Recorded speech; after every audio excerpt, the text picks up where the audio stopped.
ഇന്നിപ്പോൾ ഹോട്ടലിലെ ധ്യാനം 4ാമത്തെ ദിവസം. രാവിലെ തന്നെ നേരത്തെ എത്തി നിത്യാരാധനാ കേന്ദ്രത്തിലേക്ക് ആദ്യം തന്നെ പോയത്.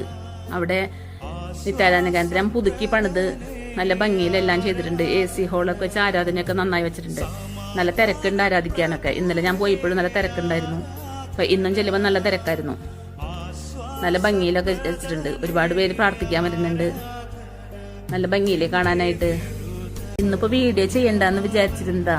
ഇന്ന് വചനപ്രഘോഷത്തിന് വന്നത് സന്തോഷ് ബ്രദറായിരുന്നു. ബ്രദറിന്റെ വചനപ്രഘോഷനവും ഗാന ശുശ്രൂഷയൊക്കെ കണ്ടപ്പോ വീഡിയോ എടുക്കാൻ തോന്നി. അങ്ങനെ വീഡിയോ എടുത്തേ. പിന്നെ കൊച്ചുമാത്യച്ഛന്റെ ആരാധനയായിരുന്നു. അതും നല്ലതായിരുന്നു. അതുകൊണ്ടൊന്ന് വീഡിയോ ചെയ്തത് കേട്ടോ. ഇന്ന് രാവിലെ 8:30 ജപമാല തുടങ്ങി. പിന്നെ വചനപ്രഘോഷം തുടങ്ങി. ക്ലാസ്സുകളൊക്കെ ഉണ്ടായിരുന്നു. അച്ഛന്മാര് മാറി മാറി വന്നു. ഇന്ന് ബ്രദർ വന്നത് സന്തോഷ് ബ്രദറായിരുന്നു.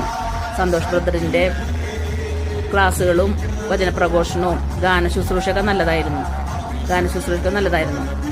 ആരാധനയും എല്ലാതും നല്ലതായിരുന്നു. കൊച്ചുമാത്യച്ഛനാണ് ഇന്ന് ആരാധന നയിച്ചത്. നല്ല ഭംഗിയുണ്ട്. നല്ല ആരാധന നല്ല ഭക്തിപൂർവമായി ചെയ്യാൻ പറ്റി. എല്ലാവരും നന്നായി ആരാധന കൂടി.